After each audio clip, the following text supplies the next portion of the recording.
देखिए, मैं आदरणीय नरेंद्र मोदी जी से पहली बार मिला और मुझे ये कहने में कतई संकोच नहीं है कि प्रधानमंत्री जी के ऊपर निश्चित ही किसी दैवीय शक्ति की कृपा है। जो अनुभूति मुझे उनसे मिलकर हुई है, उसके बाद मैं ये कह सकता हूं कि वो एक दैवीय शक्ति के प्रतीक हैं। उस एहसास को मैं शब्दों में बयान नहीं कर सकता हूं। उस एहसास को शब्दों में परिभाषित नहीं किया जा सकता है।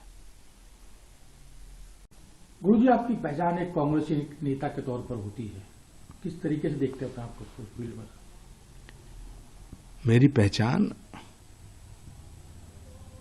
सनातन के सेवक के रूप में है।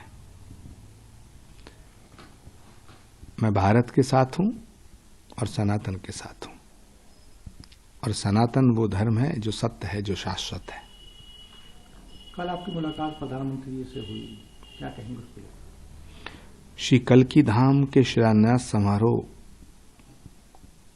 का निमंत्रण देने में माननीय प्रधानमंत्री जी को गया था। मुझे खुशी है और मैं उनका आभार व्यक्त करता हूं कि भारत के यशस्वी प्रधानमंत्री आदरणीय श्री नरेंद्र भाई मोदी जी ने मेरे निमंत्रण को स्वीकार किया। श्री कल्की धाम के करोड़ों भक्त बहुत खुश हैं। सनातन धर्म को मानने वाले करोड़ों लोगों की ये भावना थी कि जिस तरह अयोध्या में श्री राम के मंदिर का काज नरेंद्र मोदी जी के करकमलों द्वारा हुआ है, उसी तरह भगवान के होने वाले अवतार श्री कल्की नारायण भगवान के श्री कल्की धाम के निर्माण के सभी कार्य प्रधानमंत्री जी के हाथों से किए जाएं, करवाए जाएं।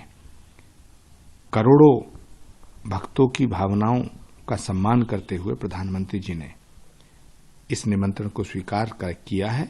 इसके लिए हम उनके आभारी हैं, हम उन्हें साधुवाद देते हैं। कल एक सोशल मीडिया पर एक वायरल भी हो रहा था, कुछ पोस्ट है कि आपको कांग्रेस से बर्खास्त कर दिया गया, निकाल दिया गया।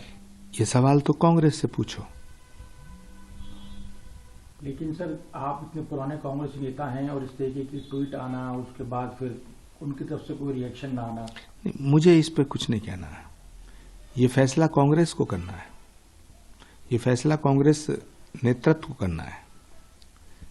कुछ लोग सर ये भी कह रहे हैं कि ये आने वाला भविष्य दिख रहा है कि जब आप प्रधानमंत्री से मुलाकात कर रहे हैं, पहली बार आप लोगों ने मुलाकात की है, कहीं ऐसा तो नहीं कि आप कहीं चुनाव को देखते हुए भी मुलाकात करने जा रहे हैं?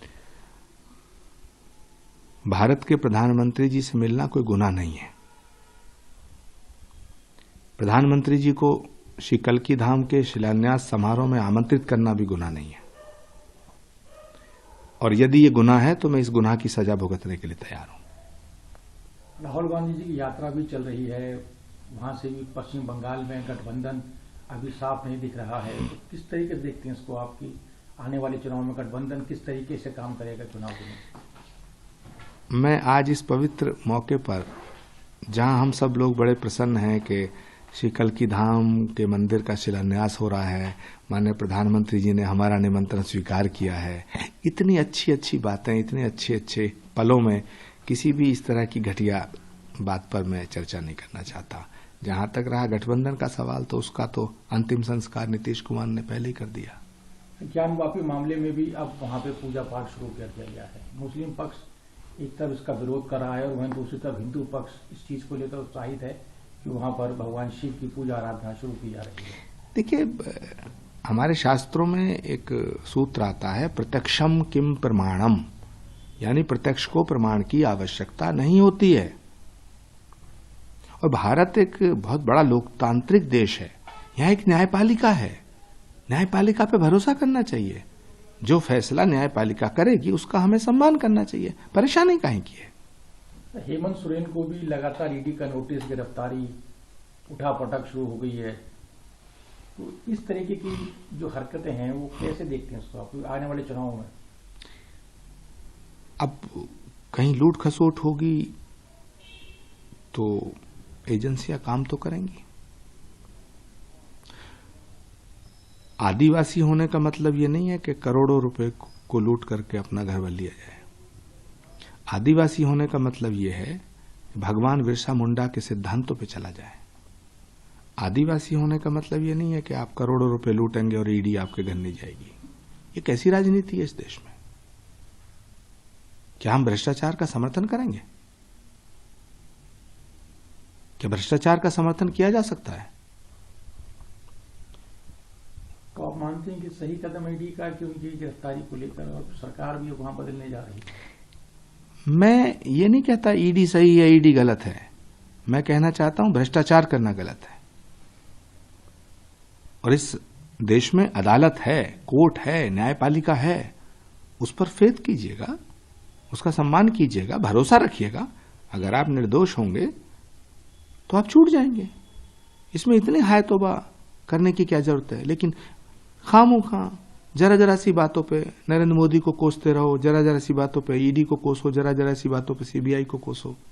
देश की एजेंसियों को क्यों कोसते हो भाई? राहुल गांधी जी को भी इंट्रोगेट किया था ईडी ने, सोनिया जी को भी इंट्रोगेट किया था। तो इसमें कौन सी आफत आ जाएगी? है? आप सामना करें, जांच का मुकाबला करें, दूध का दूध पानी का पानी हो जाएगा। इस रोने धोने से क्या होगा? देश की जनता को बताएं कि आपने कुछ गलत नहीं किया तो आपको अदालत बरी करेगी, और अगर आपने लूट खसोट की है तो आप जेल में जाइए। देखिए, मैं आदरणीय नरेंद्र मोदी जी से पहली बार मिला और मुझे ये कहने में कतई संकोच नहीं है कि प्रधानमंत्री जी के ऊपर निश्चित ही किसी दैवीय शक्ति की कृपा है। जो अनुभूति मुझे उनसे मिलकर हुई है, उसके बाद मैं ये कह सकता हूं कि वो एक दैवीय शक्ति के प्रतीक है। उस एहसास को मैं शब्दों में बयान नहीं कर सकता हूं। उस एहसास को शब्दों में परिभाषित नहीं किया जा सकता है। गुरुजी, आपकी पहचान एक कांग्रेसी नेता के तौर पर होती है, किस तरीके से देखते हैं आप उसको फील्ड में? मेरी पहचान सनातन के सेवक के रूप में है।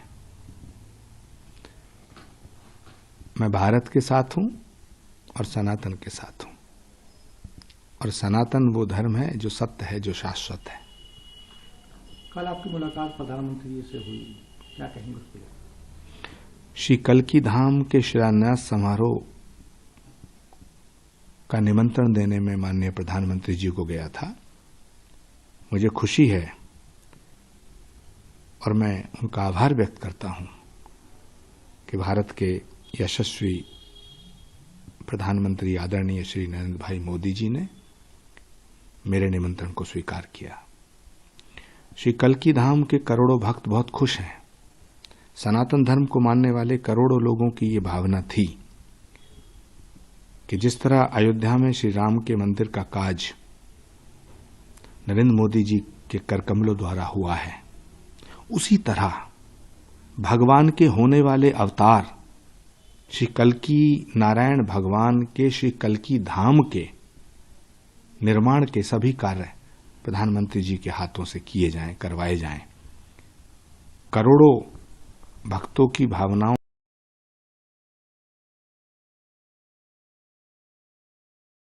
है, इसके लिए हम उनके आभारी हैं, हम उन्हें साधुवाद देते हैं।